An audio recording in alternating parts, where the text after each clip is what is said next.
चलिए आज Godavari girls hostel की एक ऐसी कहानी की पड़ताल करते हैं जो सुनकर रोंगटे खड़े हो जाएंगे। ये कहानी है कृष्णदेव कॉलेज के उस एक कमरे की जिसका नाम लेना भी एक डरावने सपने जैसा है। और यहीं से शुरू होती है रवीना की वो खौफनाक दास्तान जिसकी शुरुआत इन डरावने शब्दों से हुई थी। आइए जानते हैं कि आखिर उस कमरे के बंद दरवाजे के पीछे कौन सा राज दफन था। तो कहानी शुरू होती है एक नई स्टूडेंट रवीना से, जिसे जबरदस्ती कॉलेज के हॉस्टल में भेज दिया जाता है। लेकिन किस्मत देखिए, उसे जो कमरा मिलता है वो कोई आम कमरा नहीं था, बल्कि एक तरह से एक श्राप का घर था। वहां के लोग, बाकी स्टूडेंट्स सब उसे वार्निंग देते हैं, पर उसके माँ बाप इन सब बातों को अंधविश्वास कहकर टाल देते हैं और वो रवीना को उसी एक कमरे में अकेला छोड़ जाते हैं जिससे हॉस्टल की बाकी सारी लड़कियां दूर भागती थीं।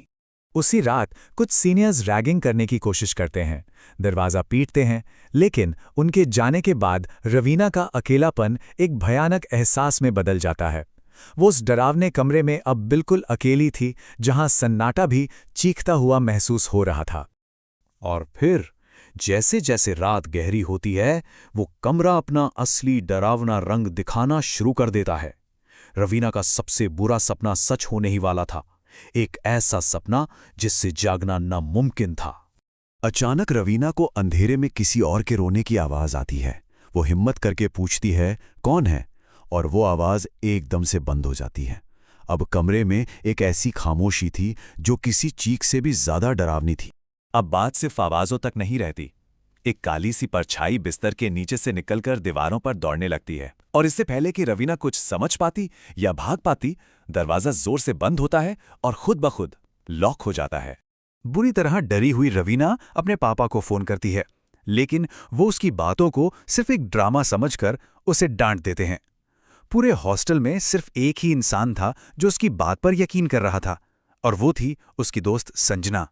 और फिर कहानी एक ऐसा मोड़ लेती है जो किसी के भी होश उड़ा दे। वो शैतानी ताकत अब उसकी इकलौती दोस्त का रूप ले लेती है। रवीना को कमरे में संजना बैठी दिखती है, पर उसे तुरंत एहसास हो जाता है कि ये उसकी दोस्त संजना नहीं, बल्कि कोई और है। संजना के भेष में वो आत्मा बताती है कि उसे क्या चाहिए।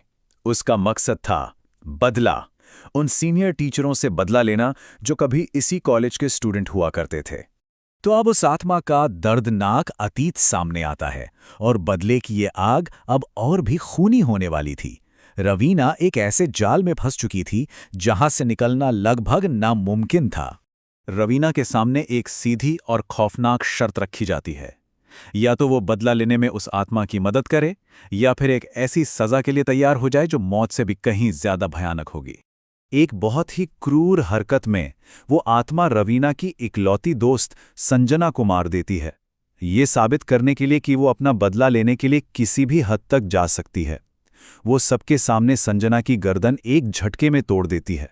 अब इस सब के पीछे की वजह जानने के लिए रवीना हॉस्टल के पुराने रिकॉर्ड्स खंगालती है। वहां उसे उस कमरे के श्राप के पीछे की ऑफिशियल कहानी पता चलती है। कहानी शकुंतला नाम की एक लड़की की थी, लेकिन वो आत्मा बताती है कि असली कहानी कुछ और ही थी। उसका दावा था कि उसे जलाया नहीं गया था, बल्कि उसे जलता हुआ छोड़ दिया गया था। वो कहती है कि लापरवाही और धोखे की वजह से ही वो आज बदला लेना चाहती है। रवीना को लगता है कि वो भाग सकती है, लेकिन वो नहीं जानती थी कि वो एक कभी ना खत्म होने वाले बुरे सपने में फंस चुकी है। अब जो होने वाला था वो किसी के भी सबसे बुरे सपने से भी ज्यादा बुरा था। वो बचने के लिए खिड़की से कूद जाती है। उसे होश आता है तो लगता है जैसे वो किसी हॉस्पिटल के स्ट्रेचर पर है।